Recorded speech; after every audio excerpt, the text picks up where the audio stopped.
Welcome to the Northern Powerhouse interview series, where we're unashamedly spreading good news by interviewing Northern businesses and their successes during the pandemic.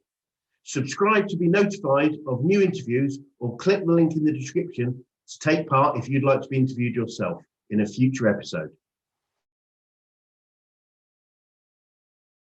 Hello there and welcome to Northern Powerhouses Business Success Stories. So we have Stuart Stevens of Monitor Computer Systems in York with us this morning. And Stuart is the Customer Service Manager over there, is that correct? That's correct, thank you. Perfect, so thank you ever so much for joining us. Can you start off just by telling us a little bit more about what you guys do?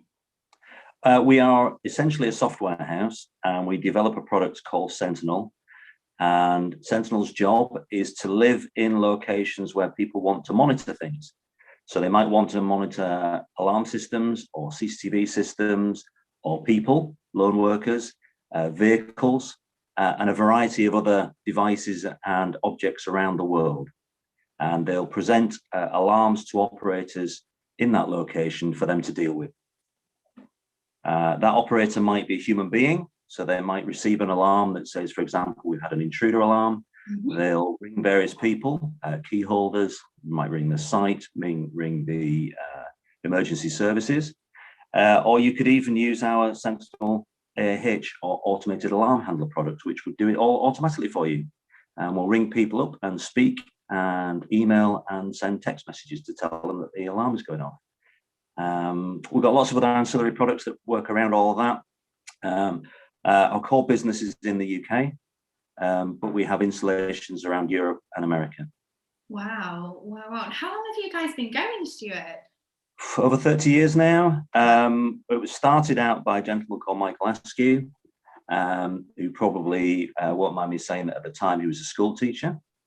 And he developed a product that he managed to sell to an alarm receiving centre, a very large alarm receiving centre. And he then took on the staff that were able to, with his guidance and vision, redevelop that product and create something for the market. And over the years, it's just been a complete success story, really. Wow, brilliant. So I guess over the space of 30 years, you guys have seen an awful lot of changes in what you do. I've been there, myself and my colleague Jace, we've been with the company about 25 years now. We were taken on in the very early stages where we maybe only had about 7 or 8 customers. What we've seen is a change obviously in the technologies that are available, a migration away from purely intruder alarm systems that we monitor to CCTV systems, as I said, vehicles, objects. You know, you can monitor a fridge with this kind of thing. You know, it's crazy what we can do with these. So we've developed not only, I suppose, along with the technologies that are available, but also into different markets.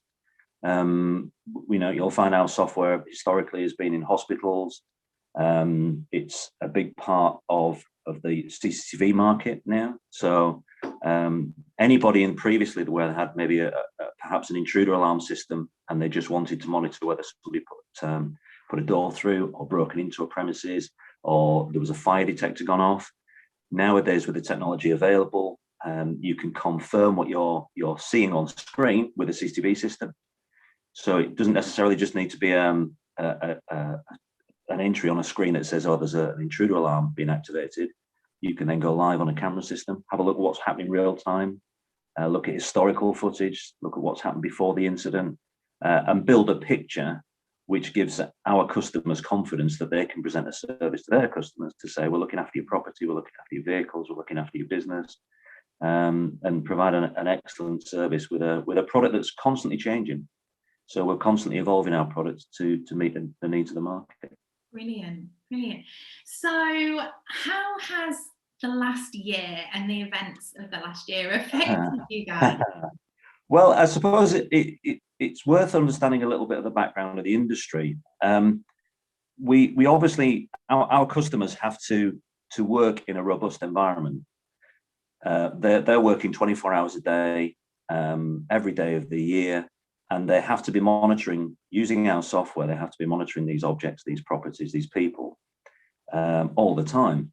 So a power cut, for example, to them would be disastrous had they not got generators or battery backups or other locations that they can work out of. So because they are required to do that in industry, so are we.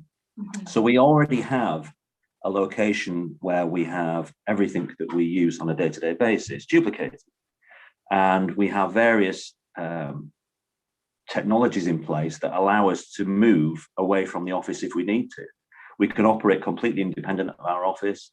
And we ourselves are audited on this kind of thing as well. So every year we have to go through the process of evacuating our property and making sure that we can demonstrate we can operate outside of that, like our customers have to do. Yeah. So because of that, we were already geared up for home working, working remotely. Yeah. I think the initial challenge was that the entire business and domestic community really were shocked in what they were being required to do. We were all required to isolate, we were required to stay away from places, we were required not to mix. And that meant that essentially we had to send all our staff home very quickly. Now, the beauty of that was that all of our staff are already used to remote working anyway, although up until that point, that was always a rare situation. Somebody might have to work from home to work on a particular project, or because the children are ill, or whatever the reason is, they were used to working, but sporadically. Now we were asking our staff to work at home until further notice, until Boris told us that we could all come out to play again. So there were a couple of technical challenges initially, but just basically on volume, because we hadn't all done this all at the same time. So I think that was dealt with very well. We've got our own infrastructure department who are very good, they're very forward thinking. They already had ideas about ways of improving things. So that was very quick to mobilize that. And I would say within a few days, we were all operational in terms of we were already providing a support service to our customers anyway. But I think to have everybody working from home was a challenge. I think the primary challenge is communication. It's something I'll probably talk about later is taking on new staff is it was a great challenge to us because you weren't allowed to meet people. And when you're in an office environment, you're communicating, you're working people out, you're working with them, somebody might be on the phone dealing with an issue and you're aware of what they're dealing with. Maybe it's something you've had an involvement with, you shout across a room. Now we're reliant on people who may feel isolated and are working in an environment where there is nobody around. So I think that was the biggest challenge initially, was the getting people working from home from the technology point of view. We use Teams, which I think is a very popular product now, and obviously is a massive product in terms of who owns it and how they distribute it. We were then asked to attend meetings with our customers, and I think that was the second challenge, was that they were very nervous. They were obviously used to working together in these bunker environments, which was secure. And even they were being asked to send their staff home and have them remote working. So for our customers worldwide, they also had their challenges. So actually the first couple of weeks of lockdown, we found were very quiet from our point of view, because we had a couple of customers that had never thought about this situation. So very quickly had to enable our products so that it was accessible from their different locations, their disaster recovery location, their home locations. But also we had the customers that really were too busy worrying about their own business to worry about developing anything with ourselves at the time. Yeah. So we had some customers that went very quiet. We had some customers that were very vocal and needed our help very, very quickly. And then it kind of settled down. We had our staff working from home. They were now in a routine. We were using Teams to see where people were, what they were up to. We were having regular meetings with our teams. Things settled down. Then I think at the end of the first lockdown, we then had customers that realized that they could carry on developing their business and could start making changes and doing new things. So it was very much a peak, and then it leveled off to some extent, and then the work started peaking again. And we have been extremely busy, and probably one of our more successful years in terms of developing new business and new customers as well. Really? Fantastic. Yeah, it's a strange industry, really. We have our managing director who basically would meet with new customers and present our product to those new customers. And those leads may come through our website or word of mouth or experience. You generally find that one person that may work for one of our customers will move on to a new environment. And then when they get to that environment, because we're the market leader, we'll then say, well, I need to have the Sentinel product because Sentinel's the market leader in what it does. So you as a business must take on Sentinel. So we'll get new customers that way. But we've also had, we generally live or die by the other products that our software can talk to. So for example, if you've got a CCTV system, then there's a really good chance that it will work with Sentinel. And if it doesn't, we need to develop Sentinel so it does. So we end up with this portfolio of integrations that our product will work with. Well, the people behind those companies will now think, well, if it works with Sentinel, then we'll promote Sentinel within the alarm receiving centres or the businesses that want to use some kind of monitoring product. So we find that we sell through our sort of managing director. We'll make sales. We'll get them through our website, word of mouth, people's experience within the industry, but also through our technology partners, because they know that their product will work with ours. So why not, when you go into potentially a new lead for them to sell their products, it would make sense for them also have it working with Sentinel there because they know it works. Brilliant. Brilliant. So obviously, in order to make all of this work, you have a well-oiled machine and a great team working alongside you. So how have the team been? You mentioned, initially that communication was a challenge, and but you were already geared up for being able to work from home. But as none of us, I don't think, expected to be in this same position a year down the line, still working from home, how have the team adapted? How have they been? Yeah, I think initially there was a confidence that we could do this because we've been through this kind of exercise before. So we all knew that we could do it. I think the pandemic itself scared a lot of people. And I think quite rightly, people were obviously in the early days, this was an unknown to people. There was a lot of rumor in the world and people were glued to the TV every day, having a broadcast from the government every single day. Kind of put the fear of God into a lot of people, I think. So we were very conscious of a company that we had people we have to look after and that our staff we need to keep an eye on. I think it's been a challenge for some individuals, but that you could be said of our employees or our relatives or our friends. Yeah. It's been a challenge across the world. I think that the fact that our staff were used to doing some kind of remote working, albeit sporadically, meant that they had the confidence they could at least get into a daily routine. Yeah. That they could have. I think also the fact that we started developing business last year and that we won new customers, new contracts, meant that they realized that it wasn't really affecting us from a business point of view, so their jobs were safe. We as a company have an objective to keep our staff. We like to develop their careers, albeit we can't offer them a manager's position, a senior manager's position, a directorship, or whatever it might be, because we're a very small company in that respect. We have a very flat management structure. What we can do is develop their skill sets so that if they did choose to move on at some point, they would go out into the real world armed with a lot of great relevant experience because we're using the latest technologies out there. So I think that was the biggest challenge. And I think keeping the staff happy has always been an objective. We are discussing this week about where the company is going, where it's been in the last year and where we're going over the next year. And we do that every year around about the end of financial year time, just so that we can tell people and share with them where we're going. We're very much a company that likes to speak to our staff and have their opinions. So because it's a very flat management structure, that means that they're only sort of one hop away from the managing director. So if I'm not around as their line manager, they can speak to the other line manager, Jason, or they can speak to our MD, Michael. And we welcome that. And we welcome discussion from the staff about how they're feeling, how they think the work's going, but also, how we can improve things, how we think make things better. Brilliant. So as a leader within the business, what has it meant for you over the last year and how have you had to adapt? It's been a challenge, I think, not being in the same room as people. I think I'm sure a lot of other businesses would say that is maybe the biggest challenge is not seeing people. And by that, I mean, seeing if they're okay, making sure that they're coping with this. Because let's face it, we've never seen anything like this before. I think we'll all come out of this with a badge, I think, at the end of it to say we survived it and we got through it, because it's been a huge challenge from that respect.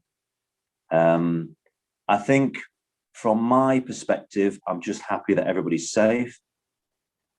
Because of my age bracket, it means we're now within vaccination reach. So that means there's a few of us now that are feeling a little bit safer than we did before. But what we want to do is be able to see the world improve a little bit. We talk to our friends, and they're desperate just to get out in the real world again. You know, silly little things like Easter weekend. Wouldn't it have been nice to take the kids out to the coast, or just to go and sit somewhere that's different, really, I think. So from my personal point of view, looking at that fence the other side of the window, needs brightening up, I think, a little bit. Might be nice to have something a bit brighter outside the window, but it'd be nice for the world to return, I think, a little bit more to normal, so that we can all start socializing again and seeing each other, and hope that we've got everybody through it. But hopefully, you know, for some people, it's been a terrible, terrible time, and we just be grateful for what we've got, I think. Absolutely, absolutely. So you mentioned that you guys have continued to grow throughout this time, that the team have been completely secure, and you've actually been in a position whereby you've been able to bring new people into the team. So tell us a little bit how that's gone in terms of the recruitment process, not meeting anyone face to face, and then immersing them within your culture from a distance remotely. Yeah, that has been a challenge. We got to a point in the middle of last year, probably towards the tail end of the first lockdown, where we were getting new customers, bizarrely. What generally happens is our MD will meet with people and present the products. He will match it to their requirements, albeit it's a generic product that everybody can have who's a customer of ours. It's so customizable that we can make it fit their business model. So he would have been meeting with people all the time, really, and that would have continued throughout the whole pandemic. We get the new customers, but all along we are increasing our workload, and we're a very simple company in that we have a support department which I manage, which provides all the customer services, like if there's a problem with the product, you can ring a telephone number, or you can email the problem in, or you may be wanting some equipment reloaded or rebuilt. So that would come into our infrastructure team, which obviously is a physical task where you need to be with that equipment. We need to upgrade our software. So all of those different services are under my hood, if you like. Mm-hmm. And then we have our development team that have to keep on developing the product, and every couple of months bring out a new version.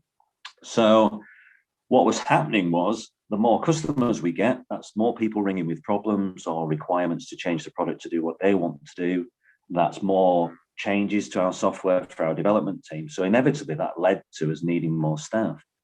And we started recruiting, which was now going to be via video link. So choose your technology and you have a video conference call with the agencies we deal with the individuals. It's quite funny when you're interviewing people and you know that they've got a shirt and tie on, but a pair of jeans on or a pair of shorts on.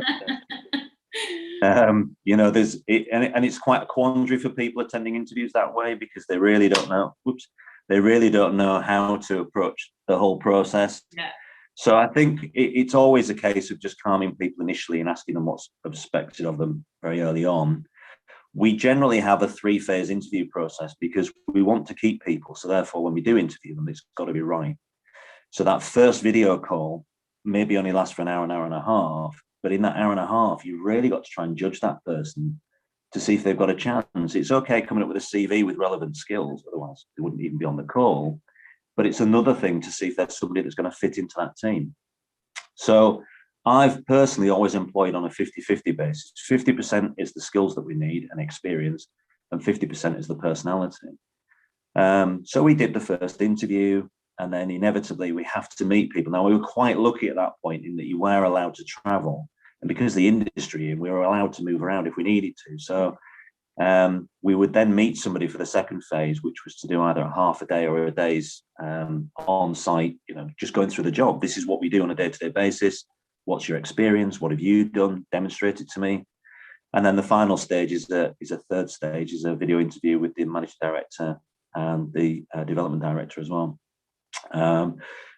That was only half the battle, though. Finding the right people was one part of the battle. The other half was really getting them involved in the company. You know, we're asking somebody to start a new job, but not walk out the front door. Yeah. So that's been a real challenge. But I think in the couple of people that we've taken on in that period of time, it's been a learning process, and I think both of them would tell you it was challenging from both sides. You know, because you've very quickly got to get them all the equipment. You've got to actually physically meet them to give them that equipment.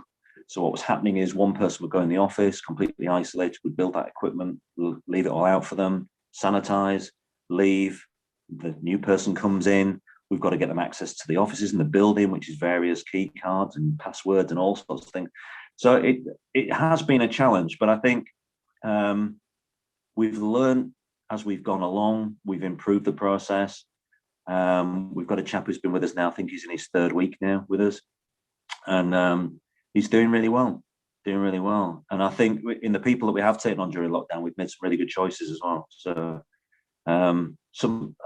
I think the sun is shining on us. I think we've been very lucky.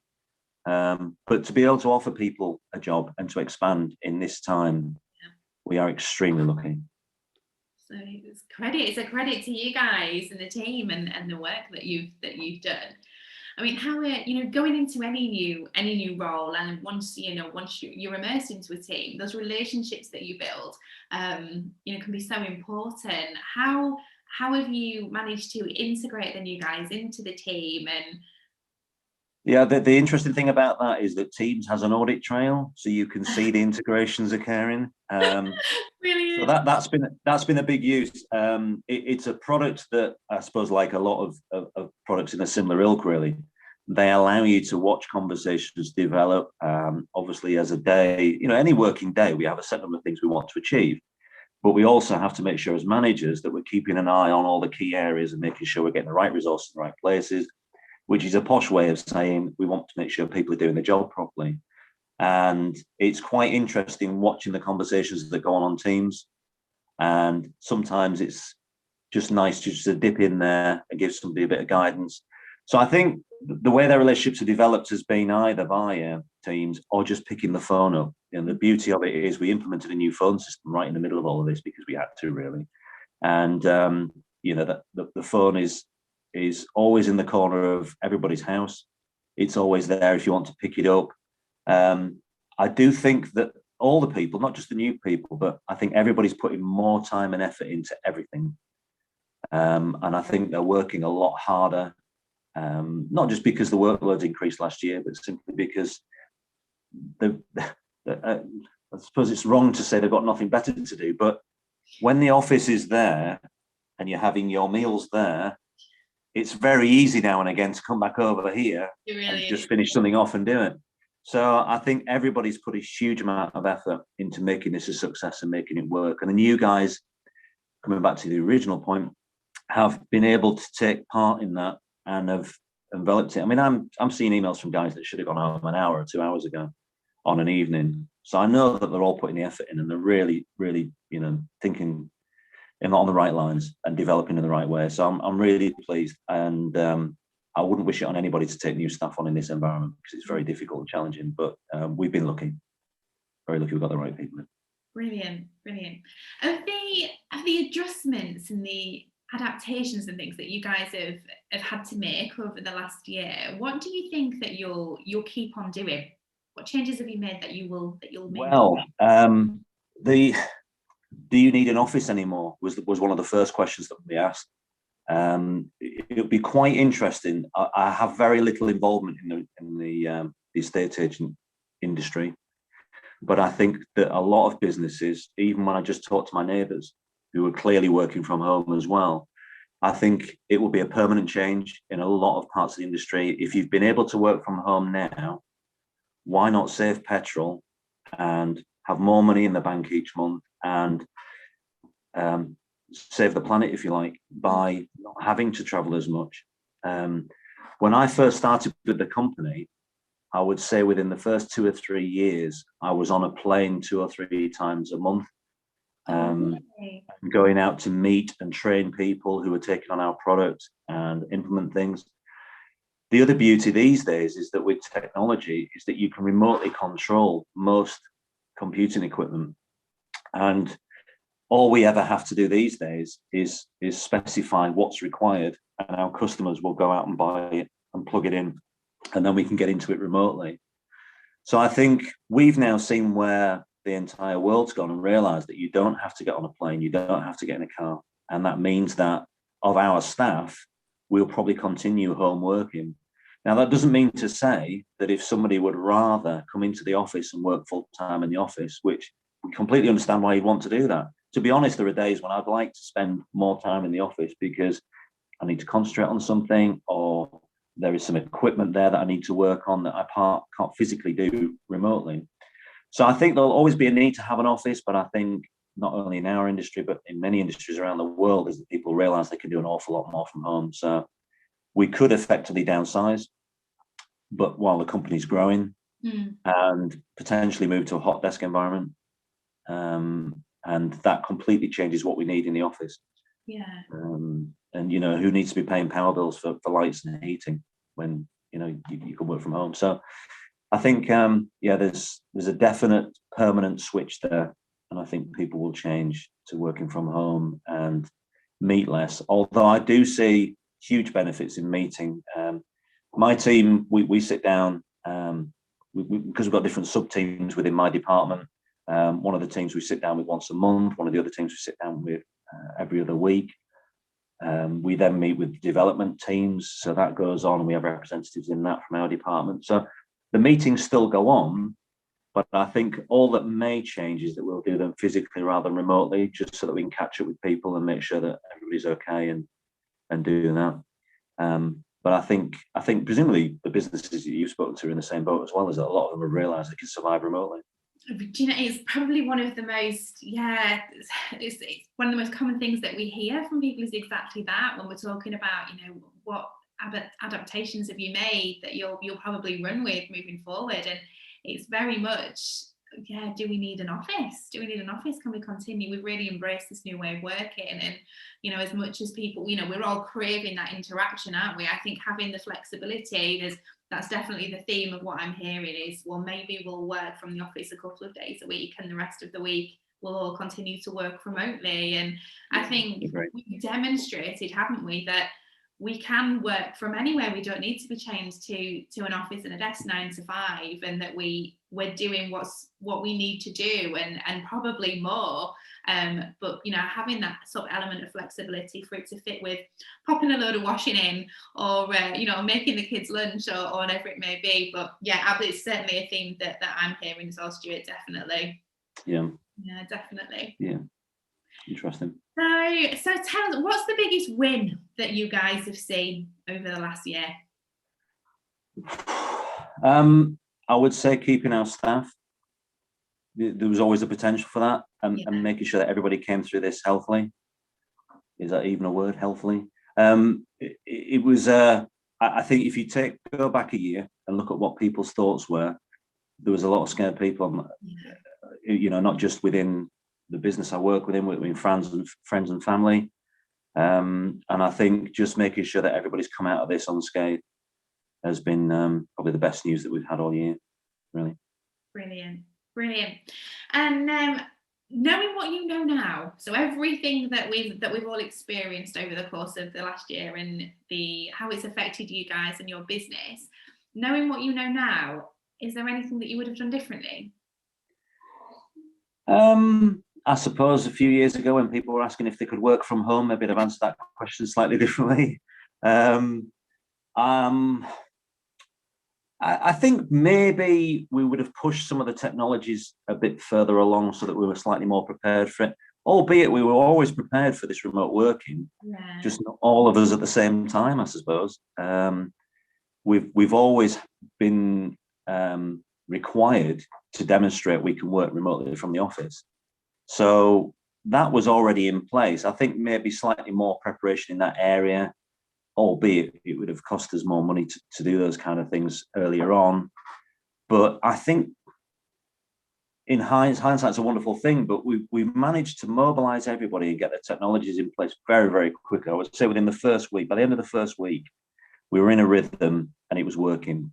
Brilliant. And then it was fine tuning the communication between the teams, I think, and just making sure that people were okay and that they knew how to get hold of people and knew where they were. It's, you know, it's funny, but everything we used to do in terms of where people were, what shifts they were working, that kind of thing, was all on a whiteboard in the corner of a room. You look at that now and it's as it was a year ago. You know, I've probably been in the office maybe about 5 times in the last year.